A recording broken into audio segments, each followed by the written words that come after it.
औज़ुबिल्लाहिमिनश्शैतानिर्रजीम बिस्मिल्लाहिर्रहमानिर्रहीम अस्सलामु अलैकुम वरहमतुल्लाहि वबरकातुहू.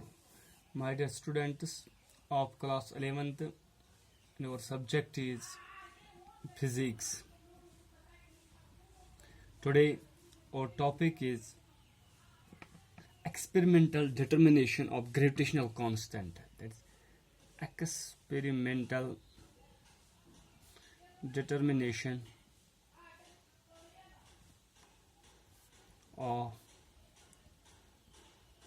Gravitational constant. तो एक्सपेरिमेंटली किस तरीके से हम ग्रेविटेशनल कांस्टेंट को प्रूव कर सकते हैं और इसका वैल्यू निकाल सकते हैं. One of the great scientist namely Henry Cavendish in 1798 discovered this experiment and performed this experiment. He was the first English scientist who find the value of this gravitational constant, that is G. That means an English scientist namely Henry Cavendish was an English scientist in 1798. He was the first to perform this experiment in order to find the value of the universal gravitational constant, that is G. तो उस experiment में उसने क्या किया, simply उसने lead की दो spheres लिए, छोटे से स्फीयर्स लिए, नेम इट एज से ए एंड बी. उसने दो छोटे से लेड के स्फीयर्स लिए, तो उनको एक बार के साथ कनेक्ट किया, उस बार के साथ कनेक्ट किया और इस बार को सेंटर में एक वायर के साथ कनेक्ट किया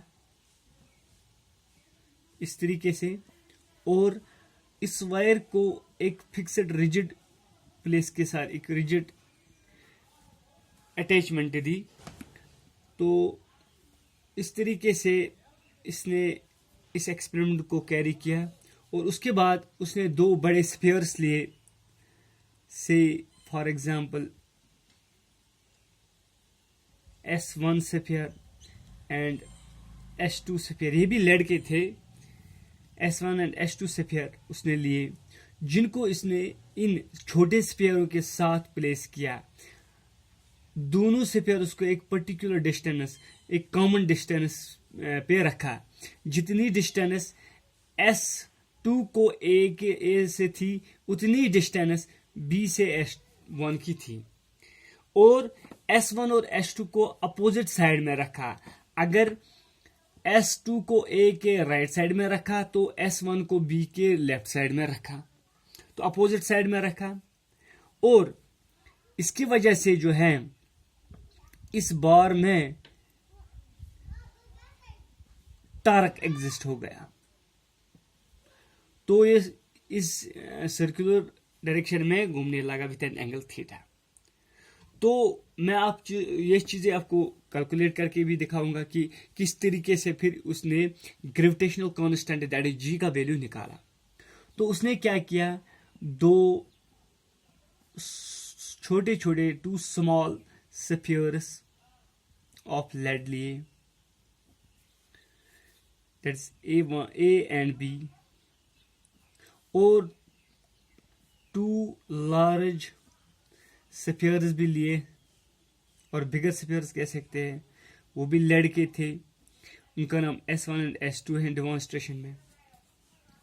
तो यहां पे जब हमने इन दो S और S1 बिग स्फीयर्स को इनके साथ रखा एक प्रॉपर डिस्टेंस से, तो ये जो है बार जो है bar of length L, length of the bar is L, तो ये रोटेट करने लगी. तो इस पे ग्रेविटेशनल फोर्स एक्सर्ट हो गया. जब इन स्फीयर्स के दरमियान ग्रेविटेशनल फोर्स एक्सर्ट हो गया तो उस फोर्स की वजह से जो है ये बार भी रोटेट करने लगी. तो यहाँ पे जो ग्रेविटेशनल फोर्स एक्सर्ट हो गया that's F, that is equal to, तो यहां पे जो मैंने स्फीयर्स ए और बी लिए, दोनों का मैस m है, स्मॉल m, और जो बिगर स्फीयर्स थे उनका मैस कैपिटल M है, दोनों का कैपिटल M है। तो अगर मैं यहाँ पे एक इंडिविजुअल स्फीयर, यहाँ पे एक स्मॉल स्फीयर और बिगर स्फीयर की बात करूंगा, तो इनके दरमियान ग्रेविटेशनल फोर्स एक्सर्ट हो गया, तो वो फोर्स, ग्रेविटेशनल फोर्स किससे बराबर है, that is Gmm by d square, that is d is the distance between the center of these two spheres, small sphere और लार्जर स्फीयर के दरमियान। तो इस तरीके से ग्रेविटेशनल फोर्स इनमें एक्सर्ट हो गया। ये यहाँ पे जो रिजल्टेंट ग्रेविटेशनल फोर्स है इस बार पे वो 0 एक्सर्ट हो जाएगा, सर्कुलर मोशन में है, लेकिन यहाँ पे टार्क एक्ट करेगा इस बार पे ऑफ लेंथ L। तो इस बार पे जो टार्क एक्ट करेगा दैट इज उस वैल्यू जो उस टार्क का है जो बार पे एक्ट हो गया, वैल्यू ऑफ द टार्क जो बार पे एक्सर्ट हो गया, तो वो किसके बराबर होगा, वो होगा gravitational force into length of the bar, length of the बार वो इसके बराबर होगा। तो वो टार्क का value that is gravitational force जो हमें पता है, that is Gmm/d² into L। तो इस तरीके से बनेगा ये वैल्यू टार्क का। लेकिन इस ग्रेविटेशनल टार्क की वजह से बार जो है वो रोटेट करेगा विद एन एंगल थीटा। तो बार जो रोटेट कर गया विथ एंगल थीटा, तो से हम कहेंगे थीटा एंगल से, कुछ भी एंगल से भी हो सकता है, मैं लेता हूं से इट इज थीटा एंगल। तो इस ग्रेविटेशनल टार्क की वजह से जो बार पे लग गया, जो बार जो है वो रोटेट करेगा विद एन एंगल थीटा। तो ये अपने एक्सिस पे अब रोटेट करेगी, इसमें जो है इस वायर में ट्विस्ट आ जाएगा,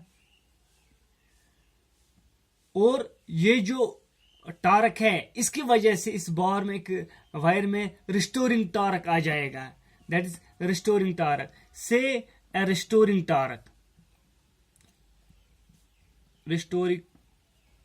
टार्क इसमें जो आएगा से इट्स टी, रिस्टोरिंग टार्क जो इस बार में आ जाएगा, तो से इट इज टी। तो ये रिस्टोरिंग टार्क जो है वो किसके बराबर अब होगा, से रिस्टोरिंग टार्क अब जब एक्सिस थीटा, ये बार जो है थीटा एंगल से मूव हो गई, रिस्टोरिंग टार्क जो है टी थीटा आ जाएगा। तो ये रिस्टोरिंग टार्क जो है किसके बराबर आ जाएगा, ये रिस्टोरिंग टार्क जो है ये ग्रेविटेशनल टार्क के बराबर है। ग्रेविटेशनल टार्क जो है वो है Gmm/d² into T, that means ये रिस्टोरिंग है, that means T theta is equal to Gmm/d² into L। और यहाँ पे अगर G का वैल्यू निकालेंगे, G is equal to d² T theta divide by mm/L। That means इस तरीके से हम यहाँ पे एक्सपेरिमेंटली हमें नून क्वांटिटीज हैं, D भी नून है, T भी नून है, थीटा भी नून है, M भी नून है, L भी नून है और स्मॉल m भी नून है। दैट मीन्स इस तरीके से हम अच्छे से ग्रेविटेशनल कांस्टेंट निकालेंगे। तो हेनरी कैवेंडिश जो है इसने इनका वैल्यू निकाला, इसने 1-2 बार इसको ट्राई की, डिस्टेंस वेरी की, तो वहां पे उन्होंने वैल्यू इसका निकाला, that is G is equal to 6.67 into 10⁻⁻11 newton metre square पर kg स्क्वायर। तो this is the value of the gravitation. तो एक्सपेरिमेंटली इस तरह हम इसको प्रूव कर सकते हैं। This is all about today's topic.